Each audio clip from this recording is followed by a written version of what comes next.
Le sous-titrage de cette émission vous est présenté par Royal Lepage Limoges, première agence immobilière dans la région.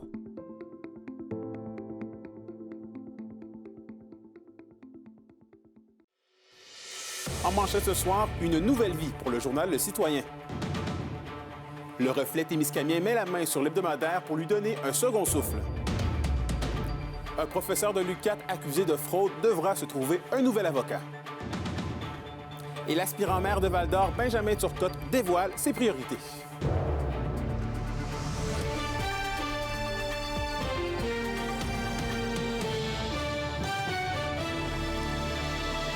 Bon début de soirée, ici Anthony Dallaire et bienvenue au TVA 18h.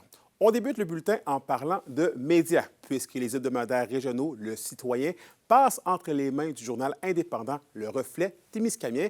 Et Zachary, la direction des journaux sera basée dans la région. Oui, effectivement, Anthony, ça sera du côté de Ville-Marie, donc alors que son ancien propriétaire, Medialo, qui était basé dans la région de Lanaudière. Et donc, ça marque un tournant important pour les médias écrits en Abitibi-Témiscamingue. Et la vente de journaux qui s'est fait assez rapidement, selon la propriétaire du Reflet Témiscabitibien, Karen Lachapelle. Et donc, pour elle, cette acquisition, c'est plus qu'une expansion plutôt d'entreprise. Il s'agit vraiment de renforcer la présence des médias écrits, de ramener des journalistes sur le terrain et de recréer le lien entre le public et son journal. Également, elle veut favoriser la collaboration entre ces équipes, que ce soit à Ville-Marie, mais également avec les citoyens de Val-d'Or et Rwanda. Il ne faut pas oublier les petites villes comme Amos et La Sarre qui parfois se sentaient laissées pour compte. Et donc, enfin, la nouvelle propriétaire veut miser sur l'efficacité et l'innovation en utilisant les ressources de ces autres entreprises. Et voici donc comment elle résume sa décision. Je vous dirais que c'était vraiment très rapide. En moins d'un mois, la transaction s'est faite. Donc, j'ai eu une opportunité, j'ai eu un appel qui me disait que les journaux étaient à vendre, si ça m'intéressait. Et oui, ça m'intéressait justement parce que j'aime ma région plus que tout. Puis je trouvais que c'était une super belle opportunité de développement, mais aussi d'unifier la région. J'ai déjà le journal au Témiscamingue, donc en ayant ceux de l'Abitibi, ça allait de soi, là. C'était dans une continuité. Bon, une fois que ça s'est dit, Zachary, des changements sont à prévoir aussi. Absolument, et ça ne se fera pas seulement d'un seul coup. La nouvelle propriétaire a parlé d'un processus qui va s'étaler sur un long temps pour redonner aux citoyens le sentiment que leur journaux leur représentent bien. Elle veut que chaque décision qui soit prise reflète les besoins réels de la population en écoutant leurs idées. Et ce qu'on sait déjà, c'est qu'il y a une application de téléphone qui est en train d'être créée en ce moment. Et il y a également des outils numériques qui vont assurer la pérennité et l'accessibilité des informations plutôt dans les années à venir. On écoute à nouveau Karen Lachapelle. En fait, à très court terme, pour les gens de l'Abitibi, ce qu'on veut, c'est justement ramener davantage de nouvelles de l'Abitibi, retourner sur le terrain, engager des journalistes pour qu'on parle de nous. Si nous, on ne le fait pas, les médias de la région, qui va le faire? Donc, à très court terme, c'est notre but. Par la suite, on verra selon l'évolution, mais tout va se faire en consultant, entre autres, les acteurs de la région, les organismes. On veut parler avec le plus de gens possible. Et donc, l'acquisition officielle qui se fera ce vendredi, donc le 5 septembre prochain.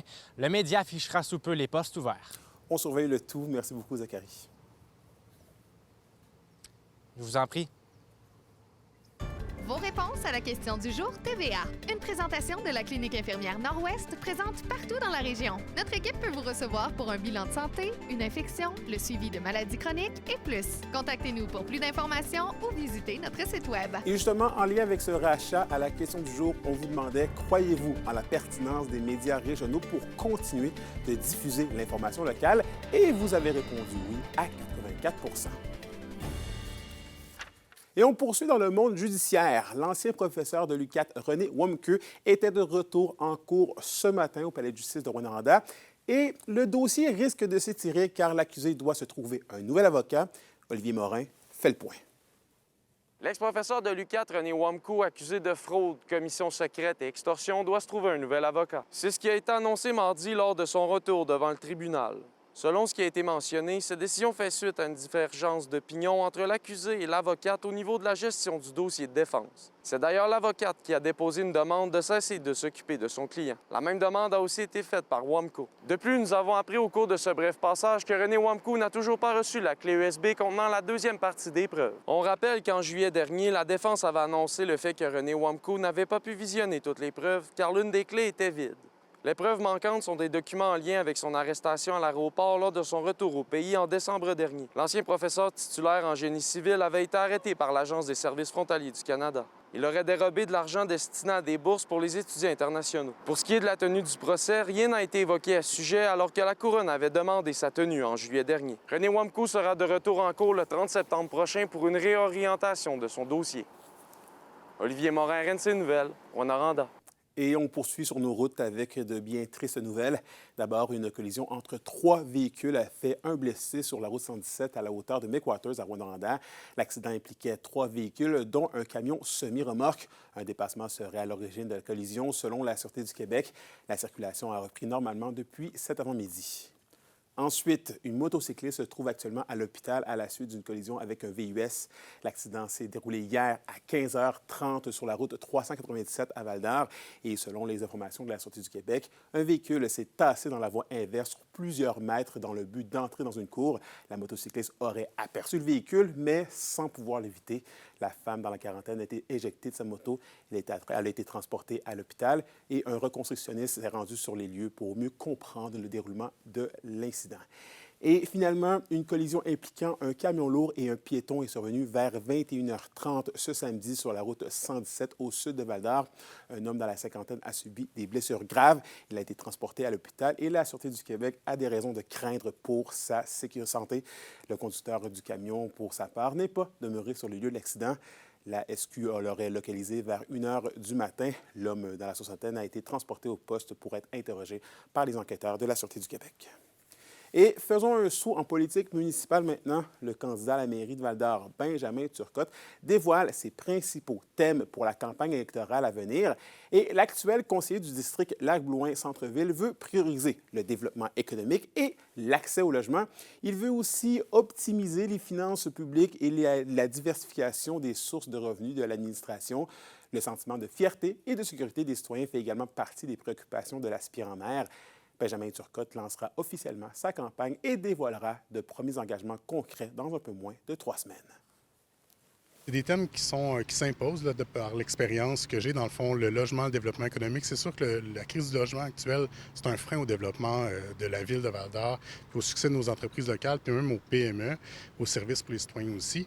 Pour la sécurité, c'est inadmissible que des gens aient peur dans nos rues à Val-d'Or de se promener, là, même au centre-ville. Donc, il faut agir là-dessus, ramener de la fierté, puis il faut sécuriser le parc Albert-Dumais aussi. Ça va être une des priorités de mon mandat. Les gens qui me connaissent savent que j'ai une voix forte, que je suis capable de représenter habilement et fièrement les gens de Val-d'Or. J'ai absolument pas peur d'aller chercher ce dont on a droit, là, comme Val-d'Orien. On n'est pas des citoyens de second ordre.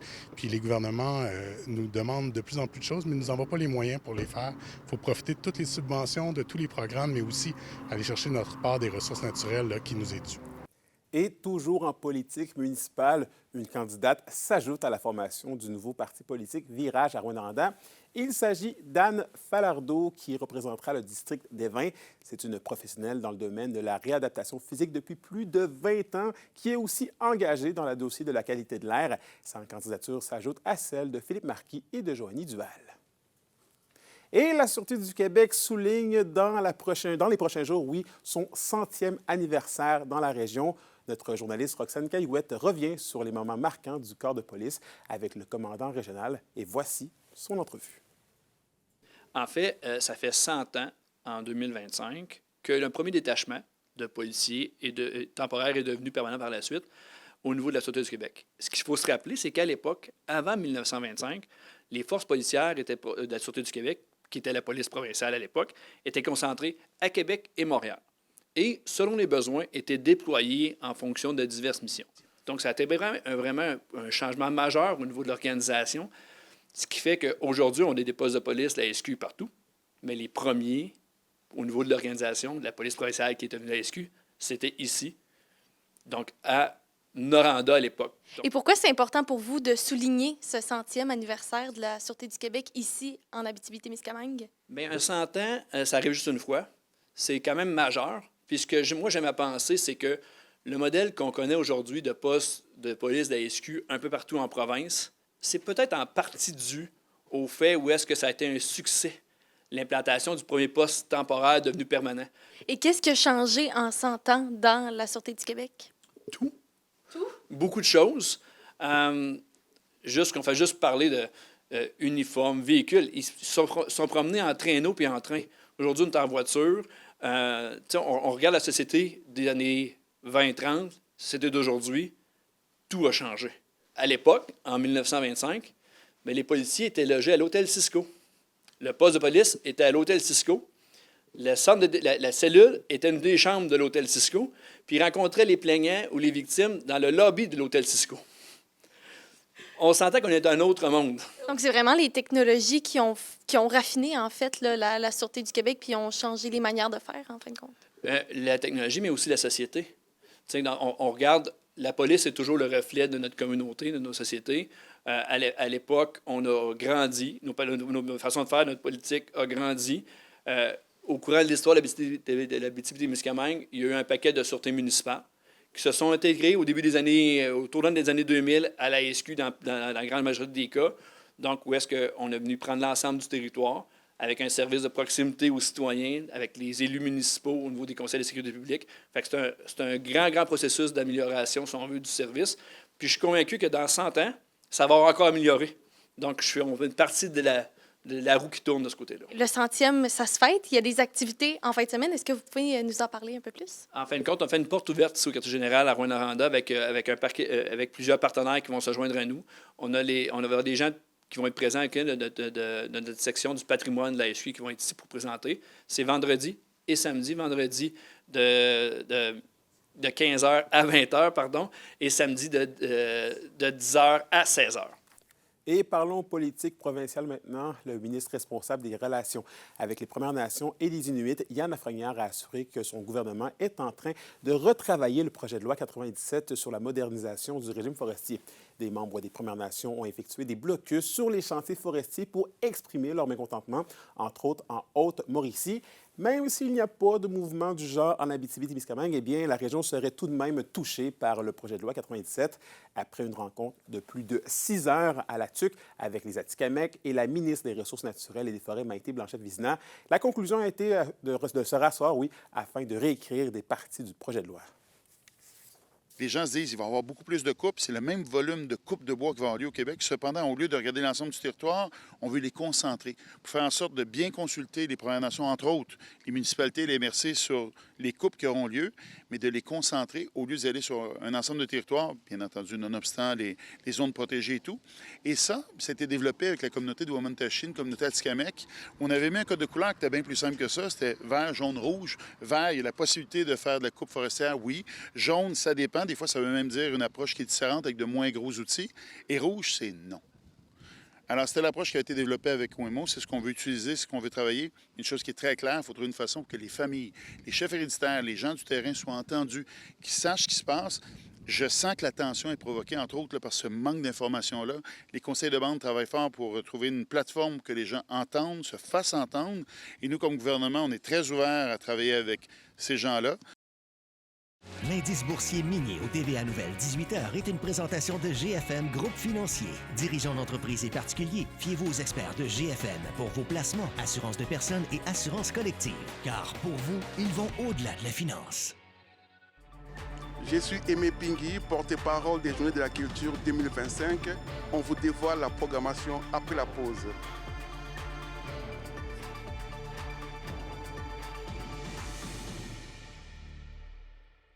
Les SADC de l'Abitibi-Témiscamingue et du nord du Québec vous présentent la bonne nouvelle économique TVA. L'entrepreneur Mathieu Godet a concrétisé un rêve en acquérant Soudure Unique Val-d'Or le 10 juillet dernier. Fondée en 1987, l'entreprise est située au 175 rue des Distributeurs dans le parc industriel. La reprise consolide 4 emplois et permet à cette compagnie spécialisée en soudure architecturale et en vente d'acier de poursuivre près de 40 ans d'expertise. Les SADC, partenaires de l'économie de la région.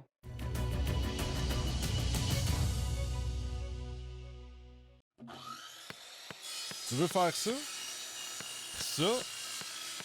Ça? On a ce qu'il faut. Location MSN de Val-d'Or. Fier de célébrer avec vous notre 20e anniversaire et de présenter la chronique culturelle. Au Culturel Justine, les Journées de la culture arrivent à grands pas et la programmation a été dévoilée aujourd'hui.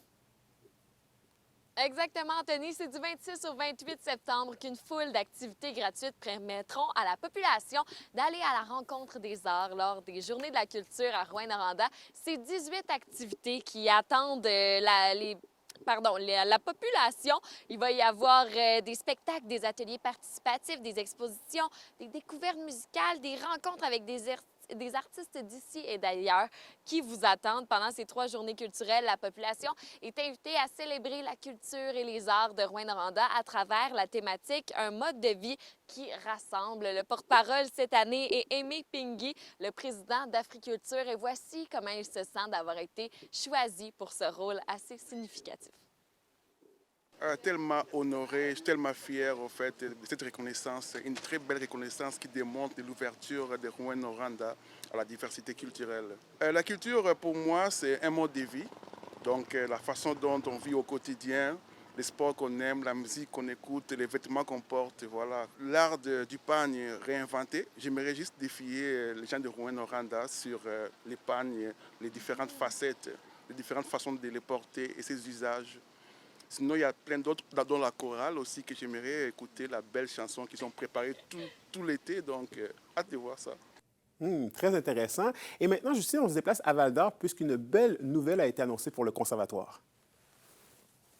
Eh oui, Anthony, parce que le partenariat entre le Conservatoire de musique de Val-d'Or et Eldorado Gold de Québec a bel et bien été renouvelé cet après-midi. Ce partenariat-là va permettre d'envoyer des enseignants du Conservatoire dans les écoles de Val-d'Or, montrer aux élèves les différents instruments qu'ils peuvent apprendre au Conservatoire. Et avec cette collaboration-là, le Conservatoire a 5 gros projets en vue pour poursuivre ce partenariat qui est majeur. Il y a développé la classe des bois et les classes d'alto.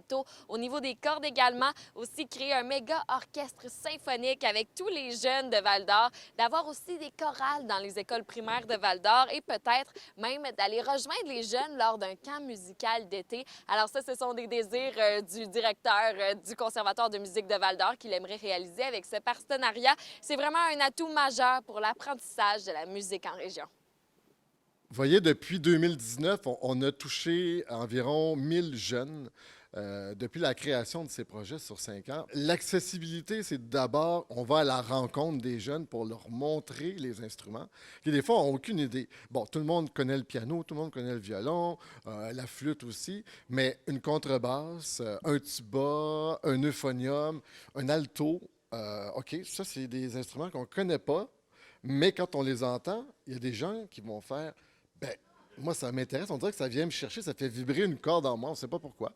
Puis, bien, j'ai envie de découvrir ça. Maintenant, OK, je veux faire de la contrebasse. Où est-ce que je peux acheter une contrebasse à Val-d'Or? Je ne sais pas. Où je peux prendre des cours? Je ne sais pas. Je n'ai pas les moyens. Bien, grâce à Eldorado, on est capable de leur offrir ce projet clé en main. Alors, c'est fantastique. C'est un programme accessible, mais vraiment accessible à tous les niveaux. Et je termine avec l'indice bohémien du mois de septembre qui est en kiosque dès aujourd'hui. Dans ce numéro qui marque la rentrée automnale, l'indice bohémien consacre la une à l'artiste Thomas Ariel, originaire de Palmarol en Abitibi-Ouest. En août, il a eu l'honneur de représenter notre région lors de la demi-finale du Festival international de la chanson de Granby, où il a obtenu un laissez-passer pour une tournée en France en 2026. Ce numéro contient également un cahier spécial consacré à la musique dans lequel vous ferez des découvertes comme François Lefebvre du Témiscamingue et plus encore. L'indice bohémien est disponible dans les différents présentoirs dans chacune des 5 MRC de la région. 2 cyclistes témiscabitibiens ont connu une bonne semaine à la Green Mountain Stage Race au Vermont. Entre maillot de meneur et bonne position au classement, on vous dit tout ce qu'il y a à savoir sur les résultats des compétitions.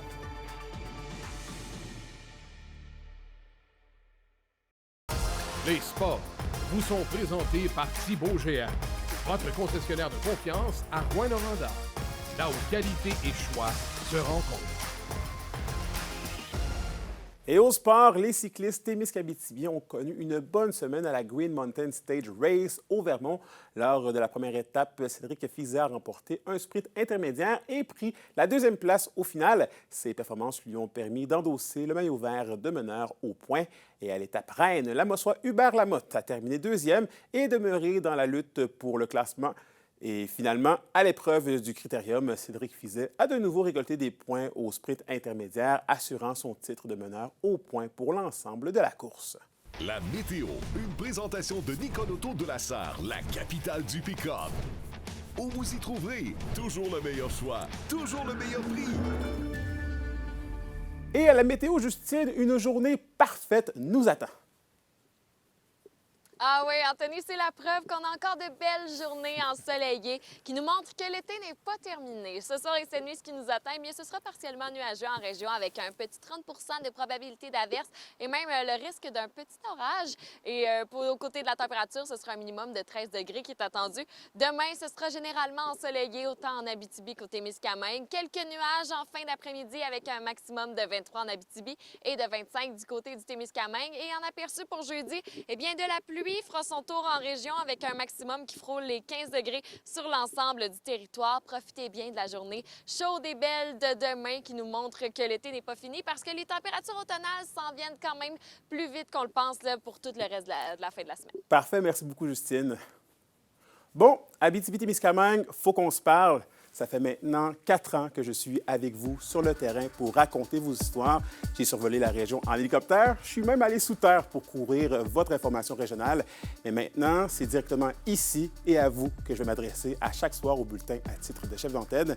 Je ne serai pas parfait, je risque de trébucher sur certains mots. Je risque également de quelquefois de parler trop vite, mais je me fais une promesse, toujours allier rigueur et professionnalisme pour vous offrir le meilleur de l'information. Bref, merci de votre confiance et on se dit maintenant à demain pour la suite des choses. D'ici là, prenez soin de vous.